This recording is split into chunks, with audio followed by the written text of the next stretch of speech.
Ẹnlẹ́ o, orúkọ tèmi ni Fọlá. A kú ojúmọ́. But àwọn kan máa wà lọ́sàn-án báyìí o. Oh, basically, I think tẹ́ bá wà Nigeria, this is about lunch time, for those àwọn èèyàn tó bá ń lọ sí office. Okay o, ẹ káàárọ̀ o, ṣé dáadáa ni mo bá yín? Okay, just a quick update. Very quick update on, àwọn stories, àwọn nǹkan tó ń ṣẹlẹ̀ ní ilẹ̀ Yorùbá. Okay, so láti bí December dé títí di ìgbà àkókò tá a wà yìí, àwọn ọba tó ti kú nílẹ̀ Yorùbá wọ́n máa ti tó bí 6 o. So which means that right now in different parts of Yoruba land, southwest, àwọn èèyàn wọ́n try láti put to gbogbo house wọn in order láti choose. Network mi mess up. Hello, good morning sir. Good morning. Good morning sir. Good morning. Orí Ọlọ́run. Èwo ló dájú nínú network mi yìí o. Hey.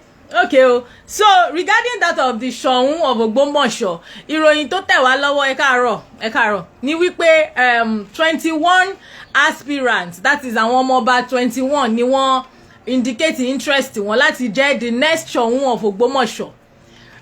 So wọ́n wá ní wọ́n ta form. So wọ́n ti ta form yẹn sìn, wọ́n ní wọ́n ta form yẹn, application form yẹn for 250,000 naira fún àwọn applicants yẹn. Now ní Ògbómọ̀ṣọ́ fúnra rẹ̀ wọ́n ní 8 ruling houses ló wà ńbẹ̀. Okay, until about 7 years ago 5 ruling house ni àwọn tí ló wà, but later wọ́n ní àwọn kankan ṣẹlẹ̀ ṣá, so wọ́n ṣá add additional 3 sí, so ó di 8 báyìí. So ruling house tó kàn wọ́n ní Láòyè ruling house ni. So but nǹkan tó wá wà a bit confusing fún mi, wọ́n ní pé nínú àwọn 21 yẹn, àwọn 21 tí wọ́n ra form yẹn, wọ́n ní 10 of them wọ́n wá láti Láòyè ruling house. So does that mean that 11 of them máa wá láti other àwọn ruling house bíi méje tó kù, which for me is confusing because èmi máa ń rò pé tó bá ti jẹ́ ruling house kan ló kàn, àwọn ọmọọba tó wà ní ruling house yẹn nìkan ni wọ́n máa wà eligible láti apply. But awuyewuye tó wá ń ṣẹlẹ̀, because story yìí nígbà tí mo kọ́kọ́ rí lórí oyoaffairs.net, ṣé mo àwọn èèyàn wọ́n bẹ̀rẹ̀ sí ní máa kọ oríṣiríṣi pé does that mean that wọn kì í choose ọba pẹ̀lú through ifá money? How come tí àwọn èèyàn tí wọ́n wá ní kó wá máa apply? Ṣebí tẹ́lẹ̀tẹ́lẹ̀ ṣebí mi ò mọ̀ bóyá wọ́n máa apply náà tẹ́lẹ̀ per se, but kò kí n ṣe pé bóyá wọ́n máa fill form now. But eléyìí sìn owó tún ti wọ̀ bíi 250,000 naira. But further investigation àwọn èèyàn fi ń yé mi pé 250,000 naira èèyàn gan ó kéré, pé in a lot of places ní Yorùbá land ń sìn pé tó bá fẹ́ jẹ ọba báyẹn ó bẹ̀rẹ̀ láti 1 million naira ló máa ń sọ pé kí àwọn ọmọ ọba yẹn kí wọ́n wá san, pé it's like a selection process too láti eliminate bóyá àwọn èèyàn tó bá jẹ́ akúṣẹ̀ nínú wọn, because ṣẹ́mọ̀ kò sẹ́ni tó fẹ́ kí ẹni tí kò tí rí ayé tiẹ̀ tó kó wá tó ìlú. That's the way I see it. Although àwọn èèyàn sọ pé owó ló fi ń ṣe, but in a way if you look at it in our society, owó gangan ni kẹ̀kẹ́ ìyìn rere. So if you cannot prove that you have been successful with your own life, in your own life, for business wise or career wise, débi tó máa lè afford with certain things, then you shouldn't be the king of a town. At least nǹkan táwọn ẹlòmíì ń rò nìyẹn. So wọ́n ní 250,000 yẹn pé owó kékeré ni, pé wọ́n kàn fẹ́ fi gather owó, àwọn kan ní wọ́n fẹ́ fi gather owó fún ruling house yẹn, because you know that ọba Oyèwùnmí, bàbá tó wọ àjà yẹn, Soun of Ogbomoso yẹn, bàbá yẹn 48 years ni bàbá yẹn lò lórí ìtẹ́ yẹn, ó ti pẹ́, bàbá yẹn ó kú at the age of 95. So it's possible that wọ́n máa ní 1 or 2 legal battles tí wọ́n máa, you understand? So wọ́n anticipating pé in case táwọn kan bá lọ máa sue wọn, well, according to somebody from Ogbomoso, nǹkan táwọn sọ ni pé in case tó bá yẹ pé wọ́n máa lọ ní 1 or 2 court cases, wọ́n kàn fẹ́ gba owó yẹn jọ, so that owó yẹn, because owó yẹn máa bọ́ sí about 5,250,000, so that wọ́n máa lè fi ṣe àwọn court case yẹn. Kò ń ṣe pé ọba tó bá ṣẹ̀ṣẹ̀ gorí ìtẹ́ yẹn ló tún máa lo owó ẹ̀ fi máa ṣe àwọn nǹkan kan. So ruling house yẹn nǹkan tó ń ṣà láti ṣe nìyẹn. That's what I heard o. But 48 years is a long time to have been on one single throne o. Bàbá yẹn 95 wọ́n really try. Then another thing tí mo ti wá gbọ́ ni pé Ògbómọ̀ṣọ́ right now mo gbọ́ pé the crime rate in Ògbómọ̀ṣọ́ is really high. Honestly, and if I'm being honest with you, because tẹ́ bá rántí 2020 in October 2020 yẹn, ẹ rántí pé ara ibi tí EndSARS yẹn tó ti kọ́kọ́ le tó ti kọ́kọ́ pààyàn, ẹ rántí bọ̀bọ̀ Isiaka bọ̀bọ̀ yẹn tí wọ́n pa during EndSARS yẹn nígbà yẹn ṣe mọ̀ pé Ògbómọ̀ṣọ́ yẹn ni tó jẹ́ pé ìjà bẹ́ẹ̀lẹ̀ gangba yẹn ta gbọ́ pé àwọn ọmọ ìlú gan wọ́n ya wọ ààfin Soun of Ogbomoso ńgbà yẹn. In fact, there were rumors pé wọ́n pa àwọn ọlọ́pàá pa àwọn èèyàn sínú palace yẹn tí wọ́n wọ́ jáde. So basically, you know, some people are saying that the situation of Ogbomoso right now, wọ́n need èèyàn tó jẹ́ pé ó máa bring enough development wá sí ìlú yẹn gangan, because tó bá wo Ogbomoso is really big, but for one reason or the other, you know, a lot of our southwestern states wa yìí wọ́n really develop. I wish, mo máa wish pé kí a lot of them kí wọ́n develop bí Èkó. You know, if it can be like that, you can imagine bí position tí Yorùbá máa jẹ́ ní Nigeria right now. So as at àná Sunday wọ́n ti inaugurate committee tó máa select nínú àwọn 21 aspirants yẹn, gẹ́gẹ́ bí mo ṣe gbọ́. So àwọn yẹn ló máa ní wọ́n máa check wọn based on bóyá educational background, their profile, integrity, and you know, their level of tolerance. These are the things tó jẹ́ pé wọ́n máa mú ní òkúnkúndùn, because they have to ensure that whoever is going to be the next king of Ogbomoso, the next Soun of Ogbomoso, is someone that will be able to hold his ground. Because gbogbo àwọn ọba tá à ní nílẹ̀ Yorùbá ń sìn yẹn, you know, mọ̀ pé a lot of them wọ́n ṣe fọwọ́ rọ́ sẹ́yìn. So Ògbómọ̀ṣọ́ too, àwọn náà wọ́n need láti nǹkan yẹn also important. So basically but how do you feel about the fact that 250,000 naira ni wọ́n ń gbà lọ́wọ́ pé kàn máa ra form? Ṣé Ifá priest ò ní mú wọn mọ́ ni? But you know, if I'm looking at it, ma wo pé even the process of selection tó máa involve Ifá priest náà, ìyẹn náà corruption lè wọ bẹ̀ náà, because tí wọ́n bá ti lọ fún Ifá priest ní àbẹ̀tẹ́lẹ̀, for instance, ní bribe, for instance, Ifá priest lè mú ẹni tí ò jẹ́ kó mú náà, kẹ́lòmí kó yẹ pé ọ̀tọ̀ lọ ẹni tó yẹ kó jọba, ọ̀tọ̀ ni ẹni tó máa fi síbẹ̀ pé kó máa jọba. So kò sí process tó ṣe kinní náà, but eléyìí tí wọ́n fẹ́ ṣe ń sìn, they will probably choose the person based on bóyá votes, the number of persons tí wọ́n tó bá vote fún. So mo fẹ́ condemn outrightly, but it depends on how you guys think. What do you think? Is it okay fún wọn láti máa gba owó láti máa ní pé kán wá máa apply? After all, ọmọ ọba ní gbogbo wọn. But is it not also okay pé at least ẹni tó bá máa jọba ó jẹ́ kó lè máa lobby, ó jẹ́ kó lè lobby? I'm not talking about bóyá kó bribe o, because at the end of the day tó bá jẹ ọba tí ò bá ní good rapport pẹ̀lú àwọn afọbajẹ, you know, kò ní dá, kò ní wà okay náà o. Ọba mi ní Ìjẹ̀bú-Igbó wọ́n ṣẹ̀ṣẹ̀ yàn ni, wọ́n vote náà ni o. So bóyá is high time kí a move bí ayé náà ṣe move, káwa náà ká lọ, because èèyàn kan kò lè máa sọ pé Ifá ló mú lágbájá, Ifá ló mú lágbájá. Àìmọye àwọn tí wọ́n máa ń ní Ifá ló mú lágbájá, but they end up not bringing a development into the town. So perhaps this is the new way láti ṣe.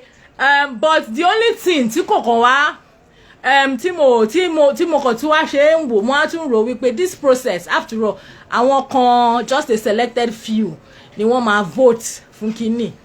Tó bá jẹ́ pé àwọn tí wọ́n máa vote yẹn, ká ní pé gbogbo aráàlú ni wọ́n máa fún ní opportunity láti wá yàn ìkan nínú àwọn ọmọ ọba yẹn tí wọ́n feel wípé, you know, bóyá kò bá tiẹ̀ tún better ká kúkú fi ṣe democracy, kó má lọ jẹ́ pé selected few. You know, it's easy to bribe just a few people láti sọ pé ẹ vote fún mi nínú àwọn bàbá yẹn, but tó bá yẹ pé gbogbo aráàlú ni, kò fi bẹ́ẹ̀ easy náà láti bribe the entire people. You understand? What do you think about it, about my own solution? Because I'm trying to also look at it kind of forward thinking, because you know, the idea of pé bóyá oracle ni and all that, and these days àwọn èèyàn gan máa ń sọ pé àwọn olóòótọ́ onífá wọn ò pọ̀ mọ́, wọ́n wọ́pọ̀. You know, a lot of them nísìn wọn kì í sọ tòótọ́. Then tí Ifá tó bá yẹ pé in these modern times, tó bá yẹ pé Ifá lọ mú ẹni tó kàwé tí ò lè fìdí ìgò kọ ó ń kọ, ní inú àwọn prince yẹn so ó mì pé ẹni yẹn ò ní lè figagbága and the way bí tí Nàìjíríà ṣe rí right now ẹni tí ò bá lè fi dìgò kọ́ kò lè represent yín even as ọba anywhere because kò ń ṣe pé meeting Yorùbá nìkan ló máa lọ wọ́n máa ní meeting míì tán máa lọ tó jẹ́ pé wọ́n máa require wọn láti sọ òyìnbó wọ́n máa require wọn láti lo experience educational experience wọn so bóyá títorí ẹ̀ lọ ṣe ń ro irú nǹkan báyẹn o wípé káwọn máa lo kọ́ máa ṣe application o so wọ́n máa consider gbogbo àwọn educational background work experience your integrity and all that rather than wípé kọ́ máa lo the old way although you know in another sense you would also look at it wípé ṣé irú nǹkan báyìí ṣé wọ́n máa bà àṣà àti ìṣe wa jẹ́ okay ẹ jẹ́ kí n sáré ka àwọn comment kan. Mr. Bimbo Oshanubi, there are always application fee for one of the Obaro of Oweland. Really, applicant has to pay filing fee of 50 naira each to the okay, so oh right, okay, Madam Fola, you said you're from Ijebu. Please, can you DM me your number? Otumba Femi Michael. Okay, mo ti gbọ́. Okay, yes, I will do that. So that is that for Ogbomoso. Moving forward to Ibadan. Okay, kí n tẹ̀ tó lọ sí the main cross of nǹkan tí mo fẹ́ sọ ní ipa Ibadan. You know, the late Olubadan of Ibadan is a man or worthy of àbí kí n sọ pé he was a man worthy of emulation. Mo ń wo program kan lánàá lórí Agidigbo FM. So wọ́n gbé lórí ètò Mr. Laolu. Wọ́n wá gbé man yìí wá àwọn ní ẹ̀kẹfà Olubadan. Ṣé mo pé a ti sọ̀rọ̀ pé àwọn tó máa ń jẹ Olúbàdàn steps ni wọ́n máa ń kà tí wọ́n máa fi débẹ̀ so ẹni yìí wá jẹ́ ẹ̀kẹfà Olúbàdàn Mr. Lekan Alabi so ó ní story kan tó sọ ń pa the late Olúbàdàn that I honestly found very interesting. I feel like I should share it with you in case you were not able to watch that particular show. So wọ́n sọ̀rọ̀ pa ọba Adétúnjí the late Olúbàdàn wípé tailor ni wọ́n but bó ṣe wá jẹ́ tailor yẹn bó ṣe wá dàbí bó ṣe wá di pé wọ́n wá gun orí àtẹ yẹn tí wọ́n pé he now became a successful businessman wọ́n try láti explain ẹ̀ lánàá wípé bó ṣe jẹ́ tailor yẹn tailor lẹ́kọ̀ọ́ ni wọ́n ní Àgàràwù lẹ́kọ̀ọ́ ni wọ́n ti ń ṣe tailor so wọ́n ní he was a very humble person so àwọn èèyàn oríṣiríṣi ló máa ń rán aṣọ lọ́dọ̀ wọn cause wọ́n mọ aṣọ rán gan so wọ́n wá ní ara àwọn tó máa ń rán aṣọ lọ́dọ̀ wọn wá jẹ́ máa yẹn wá jẹ́ Mr. Òkúsànyà Bádéjọ Òkúsànyà olóyè Bádéjọ Òkúsànyà yìí is the àwọn ló kọ́kọ́ establish the first recording studio in Nigeria so prior to time tí olóyè Bádéjọ tí wọ́n establish recording studio yẹn wọ́n ní Ghana ní àwọn Nigerian musicians láti máa lọ mix orin wọn ní recording studio kó tó di pé olóyè Bádéjọ wá establish Bádéjọ studios yẹn so Bádéjọ studios yẹn man yẹn máa ń ránṣọ ní ọ̀dọ̀ bàbá Adétúnjí yìí ọjọ́ kan wọ́n wá lọ síbẹ̀ wọ́n ní wọ́n máa ń lọ pẹ̀lú driver wọn àti clerk wọn ó dà pé bóyá wọ́n wá rán clerk wọn àti driver wọn níṣẹ́ so wọ́n wà lẹ́gbẹ̀ẹ́ mọ́tò so wọ́n ní bàbá Adétúnjí wọ́n wá wà pẹ̀lú wọn wọ́n wá ń sọ fún wọn pé wọ́n dúró bàbá Bádéjọ yẹn wọ́n dúró de driver wọn ni so bàbá Bádéjọ wá sọ fún bàbá Ọlátúnjí that is Adétúnjí rather the late Olúbàdàn wípé kí wọ́n máa lọ sí ṣọ́ọ̀bù wọn kọ́ má kàn dúró ti àwọn ní àbàbá ẹ má wọrí ṣe bẹ́ẹ̀ wá ránṣọ lọ́dọ̀ àwọn ni eventually the main point ni pé bàbá yẹn wọ́n ní wọ́n ru aṣọ tí mánu bàbá Bádéjọ yẹn tí wọ́n rù lọlé fún wọn wọ́n tẹ̀lé wọn lọlé wọ́n rù sórí pé bàbá yẹn sọ pé kílé tó máa ṣe ru aṣọ yìí pé wọ́n sọ pé no ṣe báwọn làwọn ran àwọn á rù lọlé náà pé kíní yẹn ó wá impress bàbá Bádéjọ yẹn gan nígbàtí ẹni yẹn tí bàbá Adétúnjí délé wọ́n wá ní àwọn rẹ́kọ̀dù kan tí wọ́n ní nílé wọ́n wá kó fún bàbá Adétúnjí pé kán máa kó rẹ́kọ̀dù yẹn lọ sí ilé pé àwọn fún wọn so nígbàtí bàbá Adétúnjí bá tún dé ṣọ́ọ̀bù wọn ní Àgàràwù wọ́n ní àwọn customers tó bá ti wá wọ́n máa ń fún àwọn ẹlòmíì tó bá ti rí wọn tó ń play àwọn orin yẹn ẹ mọ̀ àwọn orin bí àwọn orin bàbá Yusuf Ọlátúnjí and co náà pé àwọn èèyàn máa ń like àwọn orin yẹn gan ẹlòmíì máa sọ pé yá mi ní rẹ́kọ̀dù yìí jẹ́ ń lọ gbọ́n lè máa mú wà yá mi bó ṣe yá gbogbo rẹ́kọ̀dù tán ní ọwọ́ bàbá Adétúnjí the tailor nìyẹn o so ọjọ́ kan bàbá Bádéjọ bá padà wá ó bá ní Adétúnjí gbé rẹ́kọ̀dù kan sí ká máa gbórin bí bàbá Adétúnjí ṣe sọ fún wọn wípé àwọn èèyàn mà ti gba gbogbo rẹ́kọ̀dù tán lọ́wọ́ mi wọ́n lè dá padà. Bàbá yẹn wá sọ pé bẹ́ẹ̀ kọ́ ló máa ṣe bísínẹ́sì ò ní ṣe bẹ́ẹ̀ yẹn má wọ́rì. Wọ́n ní pé ẹni yẹn wá tún kó another set of records ló máa ń pè ńgbà yẹn wọ́n bá tún kó fún wọn pile and pile of it wọ́n kó fún wọn wípé okay máa kó lọ sí shop anybody tó bá ti rí ẹ tó ń play orin yìí tó bá ti like ẹ sọ fún pé òun ta ni.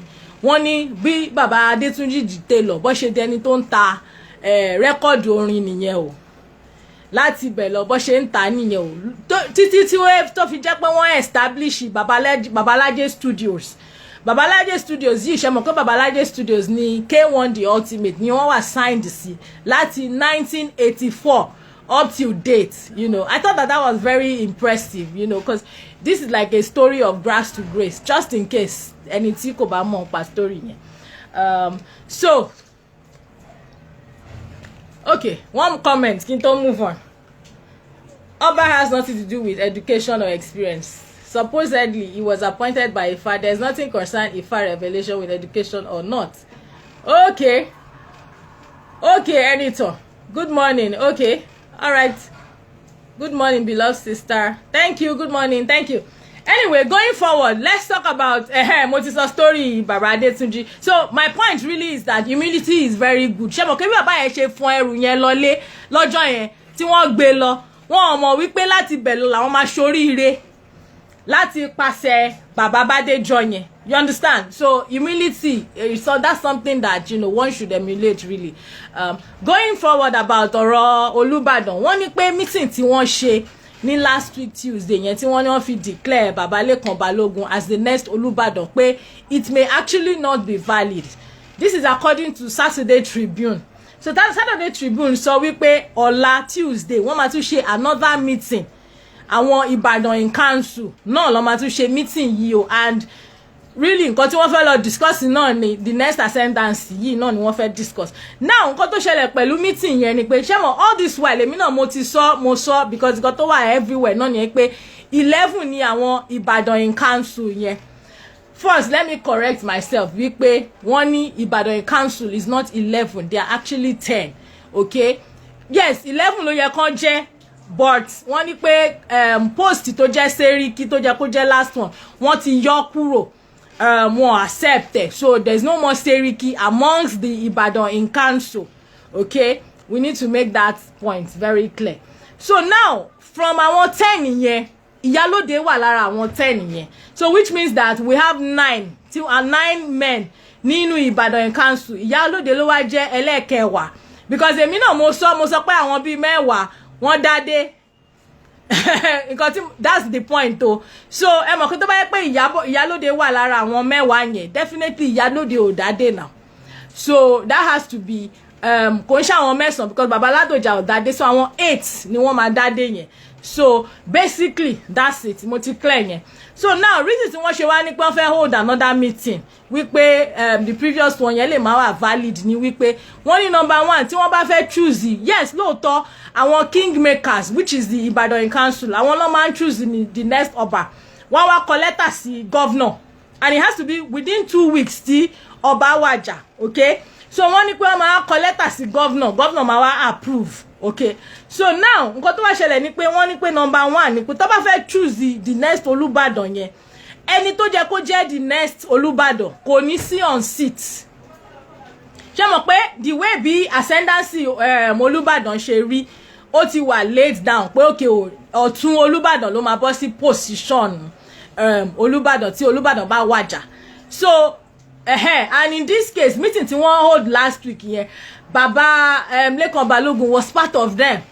So pé the fact that Baba Lekan Balogun, Olóyè Lekan Balogun, High Chief Lekan Balogun, Ọba Lekan Balogun, whichever, because àwọn kan ní mi ò ń lo title tó. So wọ́n ní pé wọ́n wà lára meeting yẹn. So and that is wrong. So because of that meeting yẹn ò lè wà valid torí pé kò jẹ́ kẹ́ni yẹn wà on seat nígbà tí wọ́n bá choose. Dó ti mọ̀ pé òun náà ló máa choose o. Bó ṣe mọ̀ pé àwọn kan lè fẹ́ ní 1 or 2 things tó fẹ́ sọ against the person. So kò dẹ̀ ní dá kí àwọn confrontation yẹn máa wà.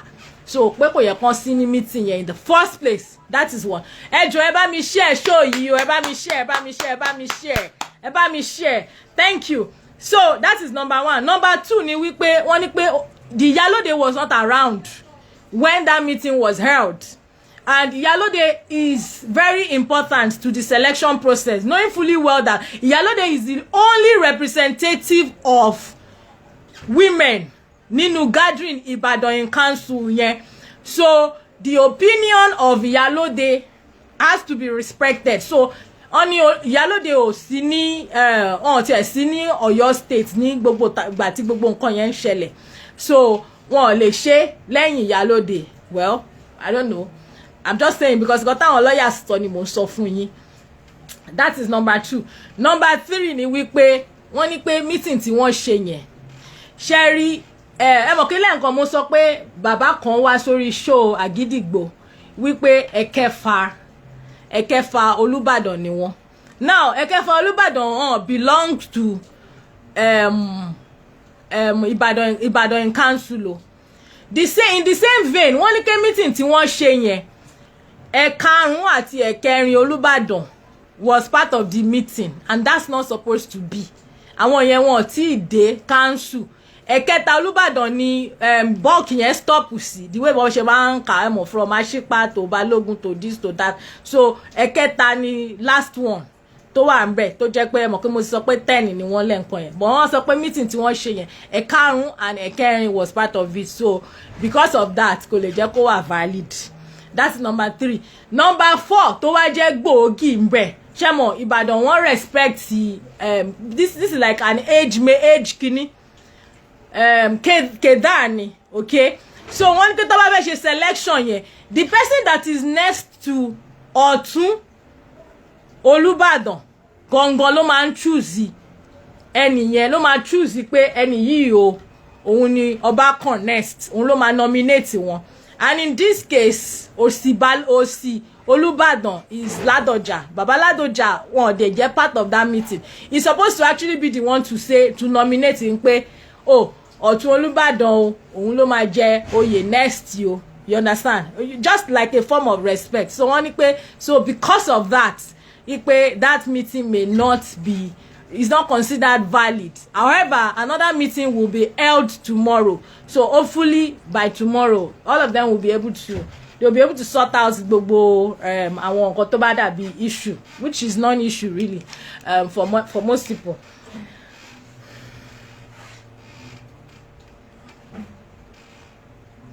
Adam sọ pé my source of information is Vivi. Thank you for sharing. Good morning. Okay.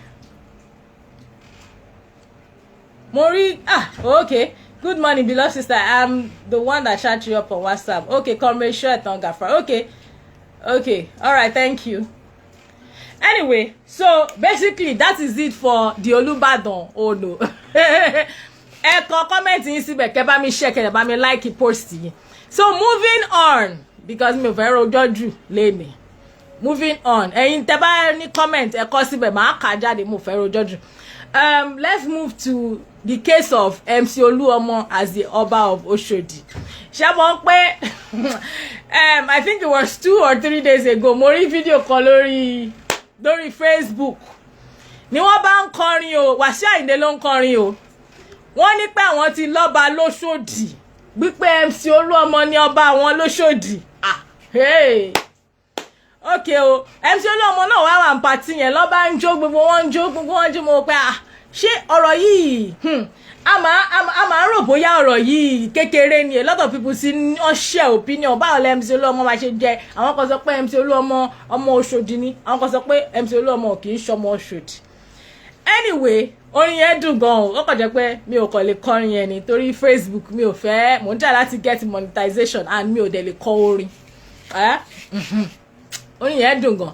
Ó wà lórí personal page mi. I don't know if there is a way I can share it. Orin yẹn dùn gan. Mo tẹ̀ wá jó sí. But nǹkan tí now Saturday Tribune àbí ṣe Sunday Tribune wọ́n wá ṣe interview kan pẹ̀lú bàbá kan. Sorry, let me try and get baba's name because bàbá yẹn wọ́n ní àwọn ní Adélé Adele l'Oshodi mi sọ pé Adele wà ńbẹ̀ because there is no Oba in Oshodi, so ordinarily I did not even think that anything like Adele máa wà ńbẹ̀. Wọ́n ní àwọn ni Adele o ní Oshodi o, wọ́n ti wà ńbẹ̀ for years that okay Oshodi jẹ́ pé ó ní ọba ní around bóyá 1970 or so, but torí ìjà ni Oshodi ò ṣe ní ọba. But wọ́n sọ pé presently àwọn ní 11 ruling houses. Well, baálẹ̀ ni most of them ṣá ní Oshodi. So out of àwọn 11 yẹn ló jẹ́ kí wọ́n jẹ ọba. Wọ́n dẹ̀ sọ pé family MC Oluomo ò sí níbẹ̀. Now tẹ́ bá rántí ẹni tó kọ́kọ́ gbé ọ̀rọ̀ yìí jáde fún wa náà tí gbogbo wa fi mọ̀, àwọn family kan wọ́n pera wọn ní Olúṣí Onígbẹ̀sà family. Now baba regent yìí gan wọ́n tún wá ń sọ wípé even the Olúṣí Onígbẹ̀sà yẹn gan ṣe pé ọ̀rọ̀ Oṣòdì wà complicated gan, wọn kì í ṣe ruling house that recently gan land dispute kan ṣẹlẹ̀ tó dẹ̀ prove wípé this Olúṣí Olúgbẹ̀sà family they are not landlords in Oshodi, they are tenants. So pé tenant ò dẹ̀ lè jẹ ọba lé wọn lórí.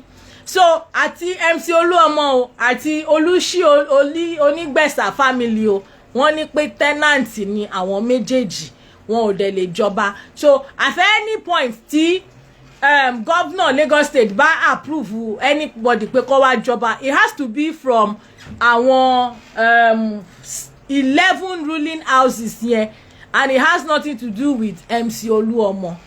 Now what I hear is that àwọn èèyàn tó jẹ́ bí ẹ mọ̀ pé ó ti pẹ́ tán ti máa ń sọ pé kò sọba l'Óṣòdì náà ni pé àwọn èèyàn kan ni wọ́n ń push MC Oluomo láti jọba, but he is not originally from Oshodi. Of course people say that he is an Awori from Oshodi pé uncle ẹ̀ kan ti jẹ ọba rí, àwọn kan sọ pé family obìnrin ni, but bàbá tó sọ pé àwọn Adélé yẹn àwọn sọ wípé MC Oluomo has nothing to do with the ọbaship or whatever is happening in Oshodi. So I won't understand pé kíni pé anybody tó bá lè fi jọba l'Oshodi nsìn kò sí anybody nínú àwọn ruling houses yẹn tó máa jà, àwọn ruling houses yẹn tó máa jà lórí ẹ̀ sórí ẹ̀. However kò sí MC Oluomo lára ọba wọn. But the thing is that me I was now mo wá ń wo oríṣiríṣi nǹkan because sherry modernity da, but you see a lot is happening in our world today tó jẹ́ pé tí wọ́n bá take care of wọ́n máa pa tradition completely, and nǹkan tí bàbá yẹn náà sọ nìyẹn pé kó má bà tradition jẹ́ o completely. Ó mọ̀ pé nígbà tí mo narrate story Ògbómọ̀ṣọ́ lẹ́ǹkan yẹn mo sọ wípé wọ́n ní pé 5 ruling houses ni wọ́n ní tẹ́lẹ̀, ipe nísìn wọ́n wá ti di 8. Who knows the process? Because people may be saying that MC Oluomo does not belong to boya ruling house kankan níbẹ̀ pé tenant ni, but basically right now in Oshodi the man is very influential, a lot can be done. Baba Adele yẹn náà lè ti sọ pé kí wọ́n má fi owó kí wọ́n má fi kí wọ́n má fi ọwọ́ ọlá gbá àwọn lójú, kí wọ́n má lọ fi àjòjì àbí tenant wá jọba lé àwọn lórí ní Oshodi. You know, a lot. I personally don't have anything against MC Oluomo. Mo notice pé the man, because mo lọ sí page MC Oluomo, I'm not going to lie to you. Mo rí oríṣiríṣi nǹkan bẹ́ẹ̀. For instance, ní time bí Christmas New Year yìí, mo rí crowd of people tí MC Oluomo tí wọ́n fún ní wọ́n fún wọn ní owó ọdún ni o. Ní Oshodi yẹn náà ni o. You understand? Ní Oshodi yẹn náà ni o. And if you look at Nollywood, àgàgà wọn Nollywood Yorùbá yẹn, ó ní àpọ́nlé tí wọ́n máa ń fún man yìí. It's like the man is èèyàn kan tó jẹ́ bóyá abùjẹbùdànù, ó máa help a lot of people. And you know, when it comes to things like this, nǹkan tá wá gbọ́ ni pé àwọn èèyàn kan tó wà l'Óṣòdì yẹn tí wọ́n ń jẹ lára bàbá yìí, tó ń jẹ lára MC Oluomo, àwọn gangan ni wọ́n ń prompt wọn wípé kí wọ́n lọ fún position ọbaship yìí. So even though àwọn yẹn lè sọ pé kò sí MC Oluomo nínú 11 ruling houses àbí house tó wà ńbẹ̀, but is it possible at some point in future wípé ẹni yìí lè rà para kó wọnú ẹ̀? Because àwọn kan tún refer sí ibà you know, that a similar thing happened in Iba. Although me ka story Iba yẹn dada no, cause àwọn yẹn orí TikTok ni ma ti ran àwọn Iba yẹn, so me really ka story. Maybe I will even go and read this kinti e wo kan tó ti ṣẹlẹ̀ ní ọ̀rọ̀ Iba yẹn. So I don't know if MC Oluomo will be Oba o, but according to King Wasiu Ayinde Marshal, MC Oluomo di jọba lóṣòdì. But I don't really. MC Oluomo is a philanthropist. One of the reasons why Oloshi cannot be Oba, that is Olushi. Okay, I'm switching. I don't want to get moved by type, but God will see us through. Èèyàn kì í jẹ méjì lábà. You know, talking about MC Oluomo, there was a time some people were saying that shepo MC Oluomo ma di governor in Lagos State, because whether you like it or not, the man has a lot of influence. In spite of gbogbo nǹkan tí a máa ń sọ lórí social media, you know, people say all sorts of things. Agbero ni. Do you know that when I see the person, when I see that man, me, I don't actually see him as an agbero. He looks, mi ò tí pàdé wọn rí, but mo kàn ń wo àpọ́nlé táwọn èèyàn máa ń fún wọn ni. Ó ní ọjọ́ kan ó dà pé lórí Goldmine TV ní Instagram ni mo ra àwọn videos kan, ìkan náà àwọn Yorùbá actors yẹn wọ́n ṣe movie premiere. MC Oluomo wá débẹ̀. Ẹ wá wo báwọn èèyàn ṣe ń kúnlẹ̀ fún man yìí. Bí wọ́n ṣe ń kúnlẹ̀ fún man yìí. Mo mọ̀ pé, you know, I like ma worship owó náà, but at the end of the day, there are so many people tí wọ́n ní owó lọ́wọ́ tí wọ́n ò fi mọ àwọn èèyàn. The way bí wọ́n ṣe ń kúnlẹ̀ fún man yìí. So, you can imagine pé àwọn èèyàn kan ló máa tì wọ́n wípé kí wọ́n jọba. Tí nǹkan bẹ́ẹ̀ yẹn bá dẹ̀ ṣẹlẹ̀, it can happen in any other Yoruba town. Tí wọ́n bá ríyàn yẹn, because that shouldn't be now, because at the end of the day, if it is true that this man, because the Olushi Onigbesa táwọn yẹn ní àwọn ni rightful kini baálẹ̀ of Oshodi, òun ni ẹlòmíì ń jáde ńsìn, because mo kàn feel pé you see all this conflict gangan ló máa jẹ́ kí irú MC Oluomo yẹn ní chance láti jẹ ọba. Because this conflict of saying àwọn Olushi Onigbesa wọn kì í ṣe ruling house, but àwọn 11 ruling house kan wà, which includes the Pupoluyi and Ajeni Fuja, you know, wọ́n pọ̀ gan báyẹn tí wọ́n ní most of them wọ́n originate from Oshodi Leko, you understand? But èmi kàn feel wípé this particular pé bóyá àwọn kan máa sọ pé ìwọ ò belong to ruling house, ìwọ ò belong to ruling house, òun ló máa ń fún irú àwọn èèyàn bí MC Oluomo yẹn ní chance tó yẹ pé wọ́n tẹ̀lé má belong to, because kò sí ọba lóṣòdì tẹ́lẹ̀ o.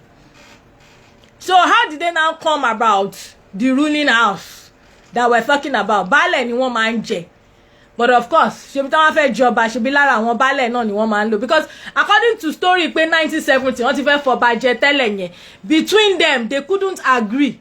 Who knows? Bóyá the same thing náà kó má lọ ṣẹlẹ̀ again. So àwọn èèyàn tó bá jẹ́ ará Òṣòdì gangan, they need to be aware of things like this, because irú pé àwọn kan tenant ni wọ́n lóṣòdì yẹn táwọn yẹn dẹ̀ ń claim pé àwọn ni ó jẹ́ kí ọba tọ́ sí, ó máa fún èèyàn tí ò kí ń ṣe ará Òṣòdì gangan ní chance láti wá di ó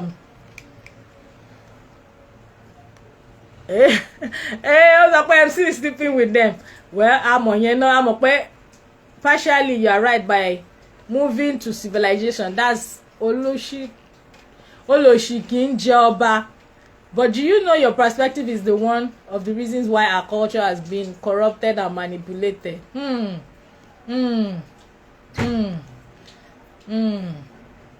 Let's say the fact. MC Oluomo is a very nice person. Yeah, I also know. I know that. Well, anyway, me Joe but based on our information, remove the Yoruba people, Yoruba actresses and actors here. One man respects any go. One man respect. You know, it's not that the man unrespect here. God they be pay. Eleyo kote ni ṣe pẹ̀lú ọ̀rọ̀ ọba. You know, kí lorúkọ ẹ̀ náà? Ìyábọ̀ Òjó àti Fathia Balogun.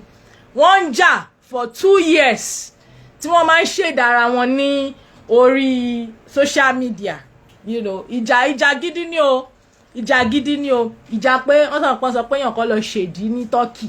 Ìkan wá lọ ṣe gbéborùn pé ó ṣèdí pé ó wá faint or something like that. Recently wọ́n parí ìjà. Ta ló parí ìjà yẹn fún wọn? MC Oluomo. Do you know the number of people tó máa ti try láti bá wọn parí ìjà báyẹn? So, and the reason they would listen to such a person is because one respects here.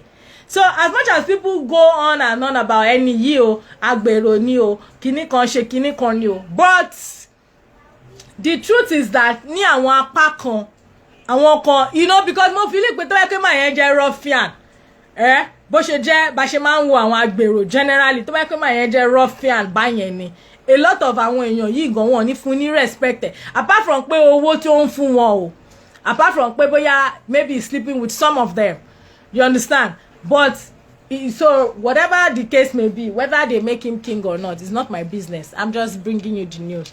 But that's nǹkan tí mo kàn observe nìyẹn lára àwọn Yorùbá people yẹn. Yorùbá people fẹ̀kọ̀ tẹ́lẹ̀ rẹ̀, a dẹ̀ máa ń worship owó náà. Àìmọye tenants from other states that have become governor in Lagos State. But governor yàtọ̀ sọ́ba now. What are you saying? Governor yàtọ̀ sọ́ba. Anyway, I'm gone. See you. Please share and like this video and comment your thoughts. Goodbye.